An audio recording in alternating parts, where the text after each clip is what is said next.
हरिओम मेरे प्रिय कन्या राशि के साथियों, 18 अगस्त से लेकर 24 अगस्त की बड़ी भविष्यवाणी। इतिहास फिर से बदलेगा अपनी रुख। चलिए जानते हैं कैसे। आपका हार्दिक अभिनंदन आपके ज्ञान दर्शन यूट्यूब चैनल में। अगर आपकी कन्या राशि है तो ये वीडियो आपके लिए बड़ी शानदार होने वाली है। सप्ताह आपके लिए अच्छे बुरे किस प्रकार के परिणाम लेकर आया, चलिए जानते हैं। देखिए, कन्या राशि के लोगों के लिए जो सप्ताह है ये मिश्रित रूप से फलदायक रहने वाला है। इस सप्ताह आपको अपनी सेहत और संबंध दोनों पर बहुत ज़्यादा फोकस करने की आवश्यकता पड़ेगी। सप्ताह के पूर्वार्ध का समय नौकरी पेशा वर्ग के लिए थोड़ा सा प्रतिकूल रहेगा, यानी भागदौड़ बहुत रहेगी, काफ़ी व्यस्त रहेंगे, स्ट्रेस हो सकता है काम का। इस दौरान आपका अपने उच्च अधिकारियों से किसी प्रकार का मतभेद होने की संभावना भी बन सकती है। हालांकि आप अपनी बुद्धिमत्ता से उस सिचुएशन को आने ही नहीं देंगे। नौकरी पेशा लोगों को कार्य क्षेत्र में बहुत ज़्यादा मेहनत करनी होगी। जूनियर दोनों के साथ वाद विवाद करने से बचना है, जूनियर हो सीनियर हो। इस दौरान आपको अपने सहकर्मियों से भी पर्याप्त सहयोग नहीं मिलेगा। सप्ताह के उत्तरार्ध में आपको करियर कारोबार में अपने प्रयासों का जो है अच्छा लाभ प्राप्त होता हुआ नजर आएगा, लेकिन इस दौरान भी घर परिवार से जुड़ी कुछ उलझनें आपकी चिंता का कारण बनी रहेंगी। यदि आप प्रमोशन अन्य किसी प्रकार की बढ़ोतरी की आशा कर रहे हैं तो लिए अभी थोड़ा सा इंतजार करना होगा। आपको सेहत को लेकर कुछ एक परेशानियां झेलनी पड़ सकती है। इस दौरान आपको अपने स्वास्थ्य संबंधी दिक्कतों का भी सामना करना पड़ सकता है। हॉस्पिटलाइज हो सकते हैं या फिर आपका ट्रीटमेंट चल सकता है या दवाइयाँ आपको लेनी पड़ सकती हैं।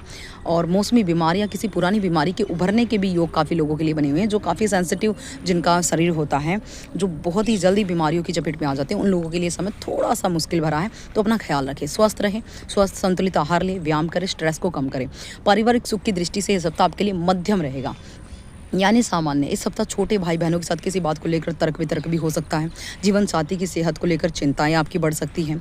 तो कन्या राशि के लोगों को इस हफ्ते काफ़ी मेहनत करनी पड़ेगी। घर और घर के बाहर, कार्यस्थल पर, दोनों ही तरफ आपको काफ़ी ज़्यादा मेहनत और संघर्ष करना होगा, समझौते करने होंगे, जज्बातों को दबा कर रखना होगा। इस हफ्ते आपके कुछ काम आखिरी क्षणों में अटक जाएंगे।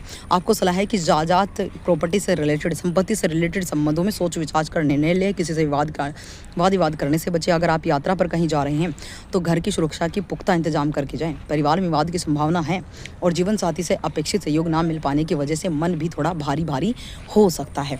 लव लाइफ के लिहाज से समय अच्छा है, लेकिन फिर भी कहीं ना कहीं आपका चिड़चिड़ा स्वभाव, आपका काम का स्ट्रेस उस रिश्ते पर प्रभाव डालेगा, जिसे आपको काफ़ी हद तक संभालने का कोशिश करनी है। इसलिए वाद विवाद से दूर रहें।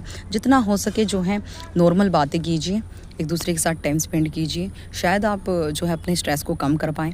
इसके साथ ही छात्रों के लिए समय काफ़ी जो है पेचीदा रहने वाला है। उनका मन भटकता हुआ नजर आएगा, वो आलस्य की तरफ बढ़ेंगे, वो अपनी डेली रूटीन को काफ़ी डिस्टर्ब करते हुए नजर आएंगे। पढ़ाई के टाइम पर पढ़ाई नहीं करेंगे।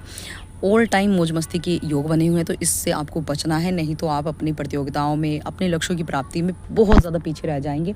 तो आपको इन चीज़ों से बचना है। माता पिता को अपने संतान की कुछ चिंताएं हो सकती हैं। अपने स्वास्थ्य का भी ख्याल रखना है, अपनों का भी ख्याल रखना है। तो इस दौरान आपको निरंतर ही हनुमान चालीसा का सहारा लेना है। कम से कम मैक्सिमम आपको 7 बारी डेली हनुमान चालीसा का पाठ करना है।